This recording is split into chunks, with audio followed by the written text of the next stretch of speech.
Isa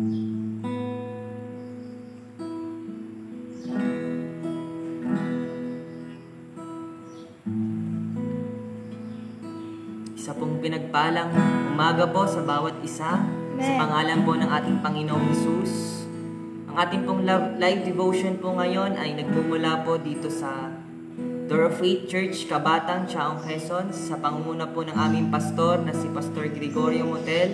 Under District 6, sa pangunguna po naman ni Pastora Cheryl Manansala.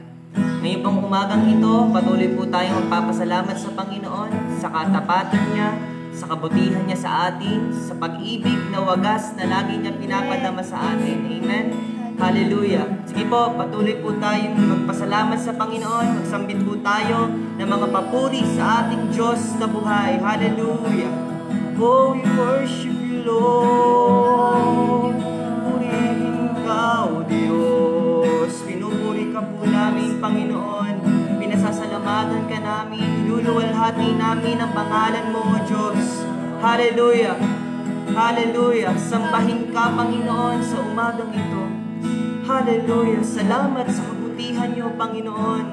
Salamat sa inyong biyaya, Panginoon. Sa inyong habag sa amin, O Diyos. Hallelujah. Salamat po, Panginoong Hesus. Salamat po, O Diyos. Patuloy po tayong umawit sa Panginoon. Hallelujah. Nang makilala ang Diyos, buhay ko'y nagbago, ginawang karapat-dapat ang isang katulad ko. Kaya mga pangarap ay nilimo. Hallelujah. Masunod lamang kaniyang kalooban. Napakabuti, amen, ng Diyos na sa akin ay umibig. Katapatan niya sa buhay ko'y tiyak. Wala na akong ibang paglilingkuran.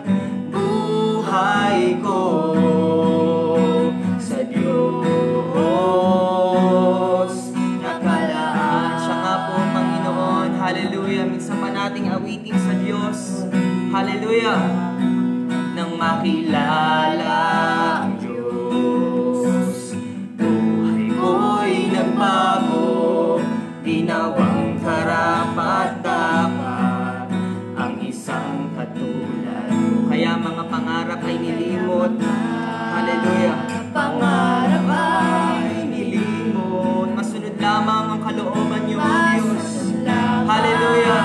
Kanya kalooban. Napakabuti mo, Diyos. Hallelujah.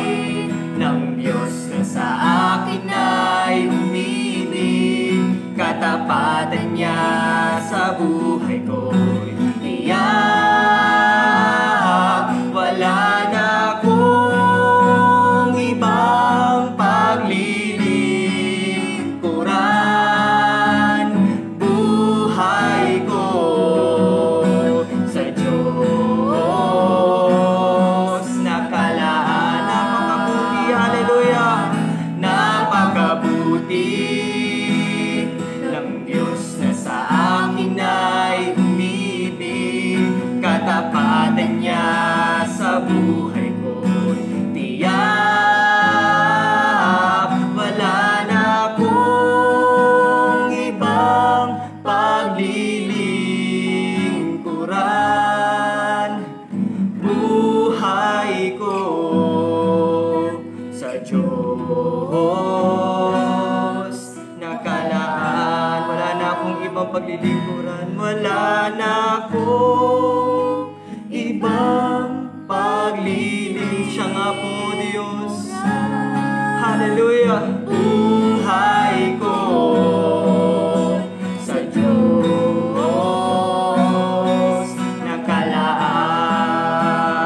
nakalaan. Buhay ko sa Diyos nakalaan.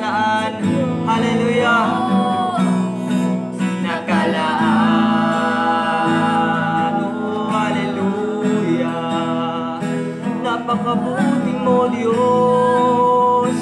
Ikaw ay mabuting Diyos. Salamat po, Panginoong Yesus. Pinupuri ka po namin sa inyong dakilang katapatan sa aming mga buhay, O Diyos. Pinasasalamatan namin ang pag-ibig mong wagas sa aming mga buhay, Panginoon. Hallelujah, Jesus. Hallelujah, hallelujah. Panginoon, salamat po sa inyo, O Diyos. Hallelujah. Simula ng amin po kayo makilala, Panginoon, ang buhay namin ay naging napakasagana, Panginoon. Sagana sa inyong biyaya, Panginoon. Sagana sa inyong pag-ibig, O Diyos. Sagana sa katapatan niyo, Panginoon. Wala na nga po kaming ibang mahihiling pa, Panginoon. Hallelujah. Salamat po, Diyos. Panginoon, sa umaga pong ito, patuloy po kayong magpakahayag sa kalagitnaan po namin. Patuloy po kayong kumilos, O Diyos. Ang iyong banal na Espiritu, ang siyang pumaimbabaw sa bawat isa sa amin, O Diyos. At sa pag-aaral po namin ng inyong mga salita, tumimo po sa puso ng bawat isa, O Diyos, ang bawat salitang ihahasik ninyo, Panginoon. At sa umagang ito, patuloy na maluwalhati ang inyong pangalan, O Diyos. Walang ibang pangalan ang maitaas kundi ang pangalan niyo lamang, Panginoong Yesus. Salamat po, Diyos. Samahan niyo po kami sa bawat isang nanonood, Panginoon. Patuloy po na mapagpala ang aming mga buhay. Patuloy po na dumaloy ang inyong masaganang biyaya sa durungawa ng aming mga pintuan, Panginoon. Ngayon pa lamang, Panginoon, sa inyo po namin pinagkakatiwala ang araw na ito. Ang lahat po ng aming tatangkilikin, ang lahat ng gagawin namin, Panginoon, ay tanging sa inyo po ang namin ibinibigay at pinagkakatiwala, Lord God. Salamat po, Panginoong Jesus. Sa inyo po ang lahat ng kapurihan, kapasalamatan, at kalwalhatian. Ito po ang aming samot dalangin. Hallelujah. Amen and amen. Purihin po ang Panginoon sa ating pong pag-aawitan. At ngayon pong umagang ito ay dadako na po tayo sa pag-aaral po ng salita ng Diyos. Sapagkat napakainam po na ngayon pa lamang sa mga oras na ito ay kumain na agad tayo ng salita ng Panginoon. Amen po. At ito po ay dadalhin sa atin ng inyong pong lingkod na si Pastor Frederick Jocosol.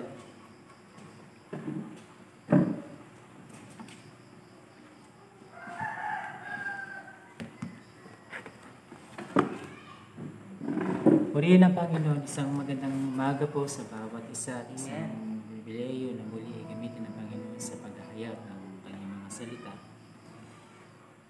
Bago po yun, ay binabati ko rin po yung mga kapatiran din natin dyan sa DFC Bagong Silang na pinagkatiwala sa amin ng Panginoon, ni Pastor Elisa. Naway kayo mapagpala din sa ating maririnig at mapapakinggan sa umagang ito.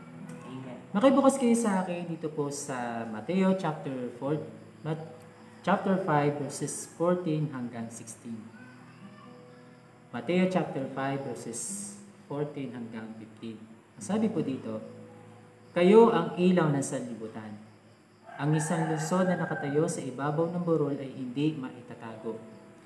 Walang taong nagsisindi ng ilaw at pagkatapos ay inilalagay iyon sa ilalim ng banga. Sa halip, inilalagay nila iyon sa talagang patungan upang matanglawan ang lahat ng nasa bahay. Gayun din naman, dapat ninyong pagliwanagin ang inyong ilaw sa harap ng mga tao upang makita nila ang inyong mabubuting gawa at papurihan ang inyong Ama na nasa langit. Amen. Pagpalain ng Diyos na nabasa ng salita. Sinasabi ng Panginoon na lahat ng kanyang mga alagad, lahat ng nanampalataya at sumunod, kanyang tagasunod, ay tinawag niyang ilaw ng sanlibutan. Bilang ilaw, siyempre dapat tayo, kung tayo ay tinawag ng ilaw ng sanlibutan ito, dapat tayo ay natural, tayo ay nagliliwanag. Amen. Nahahayag kung sino tayo sa harapan ng Diyos at sino tayo sa paningin ng mga tao, lalo na sa mga hindi pa nakakakilala sa Kanya. Dahil hindi po ito maitatago, talagang kahit anong pagtatagong gagawin natin, ay talagang mahahayag at mahahayag pa rin ito. Makikilala at makikilala pa rin. Paano magsisilbing liwanag kung ang isang lingkod o isang tagasunod ay nagtatago? Paano mahahayag? Nung si Thomas Alva Edison ay malapit nang mabuo o makumpleto yung kanyang imbensyon na bombilya noong mga panahon na yun, halos na umiilaw na, nakasindi na. Kaso, ang problema, hindi masyadong maliwanag, malabo pa. Pinaglaanan niya ng mahabang panahon, paulit-ulit niya itong binuo. Ang ginawa niya, binaklas niya ito uli, dilinis na lahat ng parts, pati yung mismo yung bubog nito. At nung binuo niya uli, at last, nagliwanag yung kanyang imbensyon na bombilya. At hanggang ngayon, ang pangalan na Thomas Alva Edison at yung kanyang invention, kaya nagkaroon ng General Electricity or GE, hanggang ngayon ay kinikilala sa buong mundo at ginagamit yung kanyang invention. Dapat ang buhay natin ay talagang nahahayag sa mundong ito, lalo na ang mundo natin ay nasa panahon na talagang nasa kadiliman, lalo't naranasan yung tinatawag nating pandemya, dapat tayo po ay nagsisilbing liwanag. Tayo ay nagsisilbing ilaw sa kanila.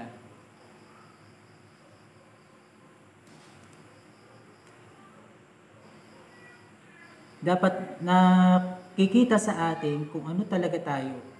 Hindi tayo nagtatago. Ang pagiging Kristiyano o lingkod ni Kristo ay hindi talaga maitatago. Sapagkat, bakit? Kasi si Jesus mismo, siya yung tunay na ilaw. Yung sinampalatayanan natin, itinanggap natin, siya yung tunay na ilaw ng sanlibutan. Sabi po dito sa Juan chapter 8 verse 12, Ako ang ilaw. Ako ang ilaw ng sanlibutan. Ang sumusunod sa akin ay magkakaroon ng ilaw sa kanyang buhay at hindi na lalakad sa kadiliman. Si Jesus mismo, siya mismo ang tunay na ilaw ng sanlibutan. At ang liwanag na iyan na dapat ay mangyayari lamang yan kung tayo ay sumusunod sa Kanya. Napaka-imposible naman po na ang mga na tayo mananampalataya at hindi naman sumusunod sa kalooban ng Diyos. Paano mahahayag ang liwanag ni Kristo? Paano makikita ng mga tao na talagang tayo ay nasa Panginoon at talagang nakikita ang katwiran ng Diyos sa ating mga buhay? Marahil dahil kaya ang iba nagtatago, hindi pinapakilala ang kanilang mga sarili na sila ay mananampalataya.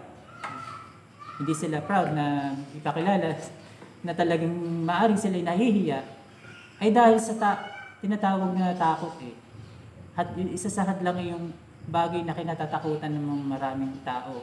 Yung sila ay pusigin.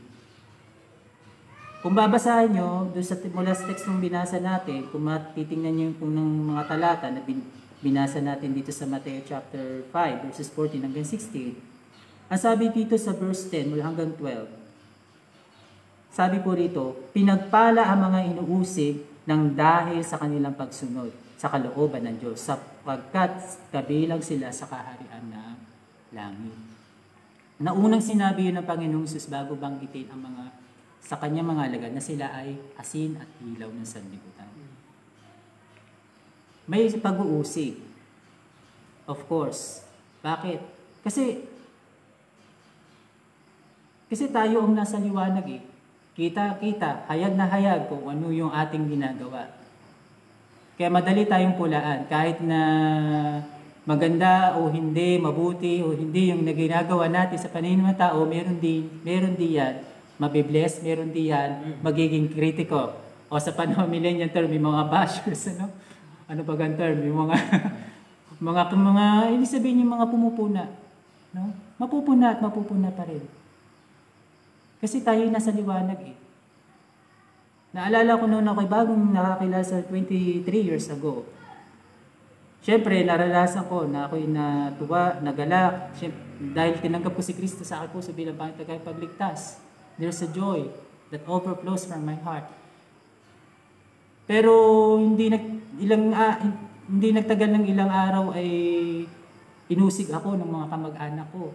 Bakit daw ako sumali daw dyan sa ganyang samahan? Nagpalit na ba ako ng relihiyon? Sabi ko, hindi po. Relasyon ko sa kay Kristo ang aking tinanggap, hindi ang relihiyon. At masaya po ako sa ganito. May pagkakataon na talagang ako pinigilan na dumalo. Pero dahil nakita nila sa akin yung aking pagpapatuloy, yung aking pagsunod sa kalooban ng Diyos, sila na mismo nagsabi sa akin, ay mas mainam pa nga ito kaysa na pabarkada ako na nalulong sa bisyo. Nakita ko sa pamangkin kong ito na talagang sumusunod sa ginagawa ay kalooban ng Diyos. Napagpala sila. Nitong ang huling dalo ko sa aking mga, dinalo ko yung nanay ko, nandun yung aking mga tiyuhin, ay natuwa pa sila. No? Na-bless sila sa akin dahil nakita nila yung pagbabago. Alam nila yung aking storya ng aking buhay. Kaya salamat sa Panginoon dahil talagang pag sumusunod pala tayo sa Panginoon, kahit tayo usigin, dadating ang araw, yung mga mahal natin sa buhay, mga taong hindi pa nakakakilala na sa Panginoon, mapapagpala. Kasi ang pinaka-goal kung bakit tayo, sinabi ng Panginoon dito sa huling dito sa verse 16, gayon din naman dapat yung pagliwanagin ang inyong ilaw sa harapan ng mga tao upang makita nila ang inyong mabubuting gawa at papurihan ang inyong amang nasa langit. Ang layunin hindi basta maipakita lang natin na tayo nagliliwanag. Hindi lang basta maipakilala lang natin na tayo ay mananampalataya. Hindi lang basta maipakita natin sa mga tao na tayo ay Kristiyano. Masabi natin na tayo sumasamba, hindi. Ang pinaka-goal dapat yan ay yung mga tao ay makakilala. At sila man din, dumating din ng araw, ay mapapurihan ng Ama nasa. Amen po ba? Amen. Hindi natin sinasabing masama ang mag-live tayo, mag-FB live po tayo. Ang sinasabi ko lang po ito, iba po yung talagang nakikita sa buhay natin yung liwanag o yung patutuko. Yung liwanag ni Kristo ay dapat nakikita sa buhay natin. Amen. Kahit hindi tayo nagsasalita. Amin po ba? Amen. Dapat yun ang napupurso natin. Hindi natin dapat katakutan ng pag-uusig dahil dapat, kasi yun ang paraan ng Diyos upang makita sino ba yung totoong nananampalataya. Sino yung totoong naglilingkod, sumusunod sa kalooban. Ang pinakasusi lang talaga para mahayag ang liwanag ng Diyos sa buhay natin. Kaya kagaya na sinabi sa 1 chapter 8 verse 12, ang sumunod sa akin kay Kristo ay magkakaroon ng liwanag. Hindi na lalakad pa sa Kanya. Hindi na babalik pa. Hindi na babalik pa sa pagkakasala.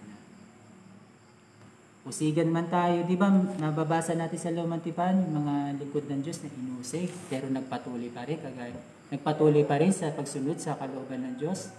Naglingkod pa rin, kahit na pinipilit sila sumamba sa ibang Diyos-Diyosa, sina Sadrach, Mesach at Abednego. Nahayag pa rin ang kapangyarihan ng Diyos sa buhay nila. Naghimala pa nga, hindi sila nasunog. May kasama pa. At siguradong si Yahweh yun. At mag-isa Daniel, binagbawal ang prayer. Diba, nakaka-relate tayo sa panahon ngayon. Ano? May restriction. Mas matindi yung panahon ni Daniel. Bawal talaga. Within 30 days. Nilockdown ng prayer, pero hindi nagpapigil sa Daniel. Nalalangin pa rin. Hindi siya nagtago. Bukas pintana. Pinakita pa rin niya na sa Diyos pa rin siya nananalangin. At hindi siya, kahit siya inuhulog sa leon, sa kalunggan ng mga leon, hindi siya kinain. Buhay pa rin siya, ligtas pa rin si Daniel. Hindi natin dapat katakutan kung may nakakaranas man sa atin na tayo na inuusig, pinagsawiwikaan ng hindi maganda. Bakit? Ang sabi dito ni Jesus sa Matthew chapter 5 verse 11 to 12, pinagpala ang mga nilalait at inuusig ng mga tao at pinaparatanganan ng lahat ng uri ng kasamaan na pawang kasinungalingan ng dahil sa akin. Ang sabi pa dito, magsaya kayo at magala. Bakit? Malaki, sapagkat malaki ang iyong gantimpala sa langit. Amen. There are always reward. Every time nakakaranas tayo ng pag-uusig. Nung una, hindi ko naintindihan yan nung ako'y bagong nakilala sa Panginoon. Pero nang tagal, siyempre, hindi masaya, hindi masakit. Masabihan ka ng hindi maganda dahil kay sumusunod sa kalooban ng Diyos. Pero, nung magtagal, nakita ko talagang totoo ang kanyang mga salita. There is a great reward. At hindi lang reward lamang, kundi hindi lamang reward lamang ang natanggap natin o naranasan natin, kundi sabi din sa huli, sa verse 16, napapurihan, naparangalan ng Diyos Ama. Kaya walang dahilan para itago natin yung pagiging Kristiyano natin. Sabi pa nga dito sa unang Pedro chapter 4 verse 15 at 16, huwag nawang mangyari magdusa ang sino man sa inyo dahil siya'y mamamatay tao, magnanakaw, salarin, o pakialamero.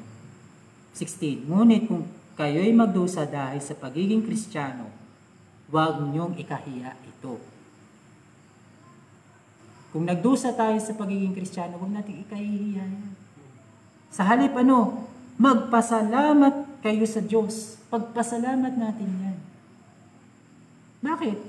Kasi sabi dito, taglay ninyo ang pangalan ni Kristo. Taglay ba natin ang pangalan ng ating Panginoon sa ating mga buhay? Amen. Siya ba ay totoong nagliliwanag dahil tayo isumusunod sa kanyang kalooban at ginagawa natin ang kanyang katwiran, ang kanyang mga kaparaanan? O nagiging madilim o malabo dahil ikinahihiya natin na tayo ay mga mananampalataya? Huwag naman po na. Huwag naman po sana. At itinatago natin yung tunay natin pagkatatayan natin bilang mga anak ng Diyos. Diba sinabi ni Jesus yun, sino mang magpakahiya sa akin ay ikakahiya ko rin sa Ama nasa langit. Ngunit ang magpakilala, ang magpaparangal o magpapahayag ay ikararangal din tayo doon. Kikilalanin din tayo ng Ama nasa langit. Yun po sinabi niya sa mga hindi natin talaga maitatago kung ano tayo sa harapan ng Diyos. Lalo na kung nasa gitna tayo ng mga mananampalataya, ng mga hindi pa nakakakilala sa Panginoon Jesus. I experienced that nung ako'y nagtatrabaho sa isang pabrika noon. 2 years kong naranasan na ako ay nagtiis. Dahil kilala nga ako'y mananampalataya, nagtiis talaga ako ng mga pagbibiro, pag-uusig. Pero salamat sa Diyos at nanatili akong minsan inaalok pa nga akong sa inuman, pero hindi po ako lang, hindi po sa pagmamataas, ako lang sa buong pabrikang yun nakita nila na hindi ako nagpapadaig. Hindi pa ako nakipag-compromise. Kaya nung mga dumating ng mga araw, hindi nila ako inaalok kahit may mga handaan sila. Kasi nakilala nila, itong taong ito.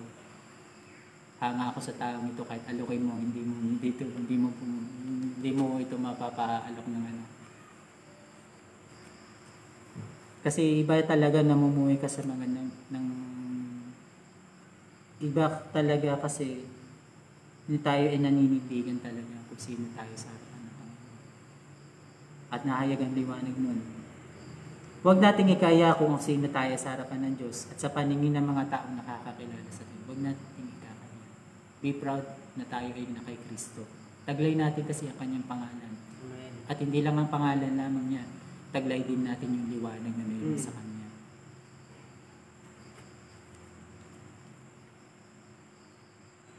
Kung hindi man natin magagawang akay ng mga tao sa pamamagitan ng ating pangangaral, ipakita lang natin.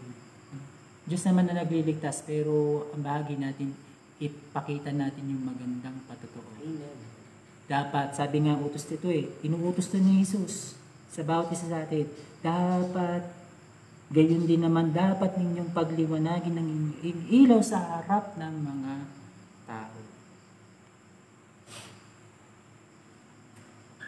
Upang makita nila ang inyong mabubuting gawa.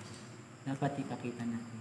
Let us shine, our light be shine in the front of many people so that they may glorify our Father in heaven. Naway napagpala po ang bawat isa sa mensahe nito. Kahit anong gawin natin, hindi natin maitatago kung sino tayo sa harapan ng Panginoon. Kung talagang tinanggap tayo na ng palataya, tinanggap natin si Jesus bilang Panginoon tagapagligtas, at tayo ay sumusunod sa kanyang kalooban, mahahayag ang kanyang liwanag. Hindi mahirap magpatotoo. Hindi mahirap magbahagi ng mabuting balita sa mga tao kasi nakikita sa atin. Huwag natin katakutan ang mga pag-uusig sapagkat yun ang paraan ng Diyos para tayo ay magliwanag. Huwag tayo makipag-compromise. Magdulot po tayo ng liwanag sa sangkatao. Na po ang panahon, nalalapit na po pagbabalik ng Panginoon.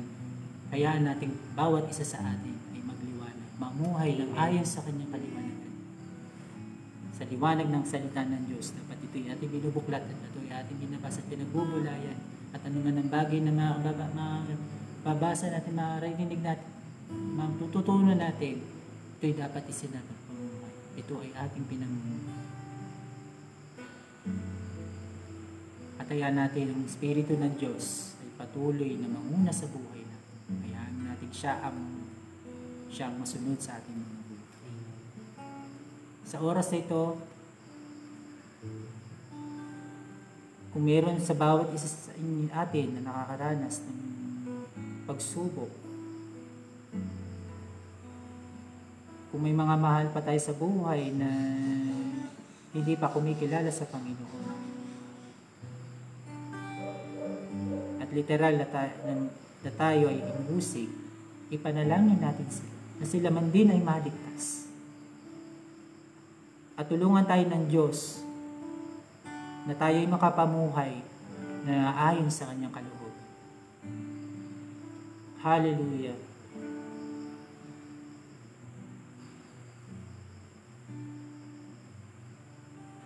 Huwag nating ikahiya kung sino tayo sa harapan ng Diyos. Sa halip, tayuan natin ang pangalan ni Kristo. Taglay natin ang kanyang pangalan. Kaya wala tayong dahilan para tayong magdusa. Sa halip, magpasalamat tayo sa Panginoon sapagkat mayroon tayong Panginoon, mayroon tayong Diyos na masasandigan sa panahon na tayo ay naranas ng Diyos. But let His name be revealed, that His light be shined through us. Panginoon, maraming salamat po sa iyong mga salita na narinig namin sa umaging ito. Tulungan mo po ang bawat isa sa amin na talagang kami ay mamuhay ayon sa iyong kalooban. Masunod namin ang inyong mga pinag-uutos upang ang inyong liwanag, O Diyos, ay mahayag sa mga taong hindi, lalo na sa mga mahal namin sa buhay na hindi pa nakakakilala sa mga kapatid na nakaranas sa pag-uusig, dalangin namin, O Diyos. Patatagin niyo po ang kanilang mga damdamin. Patatagin niyo po ang kanilang pananampalataya. Yes. Mapagtagumpayan nila bagay na ito sapagkat alam namin darating ang araw, mahahayag ang iyong kalwalhatian, Panginoon, sa kanilang mga buhay. Dadating din ang araw ng mga taong mausig sa kanila, makikita nila ang iyong liwanag, at darating din ang araw na sila man din ay mapapagpala, Panginoon. Tulungan mo po ang bawat isa sa amin, Panginoon, na magsilbi kaming liwanag, Panginoon, sa sanmundong ito. Huwag namin ikahiya kung sino kami. Sa halip, Panginoon, tulungan mo po kaming makapanindigan. Tulungan mo po kaming kami, O Diyos, ay magpakahayag, Panginoon. Magpakalantad, Panginoon, sa mundong ito. Walang hadlang, Panginoon, sa paghahayag ng iyong salita. Walang hadlang, Panginoon. Walang makakahadlang sa paggawa ng iyong kalooban. Lalo na't nalalapit ng iyong pagbabalik, Panginoon. Madatnan niyo po kaming handa. Madatnan niyo po kaming nagliliwanag sa iyong pangalan, Panginoon. Maparangalan ka sa aming mga buhay, O Diyos. At nilalapit din namin sa iyo mga mahal namin sa buhay na hindi pa nakakilala sa iyo.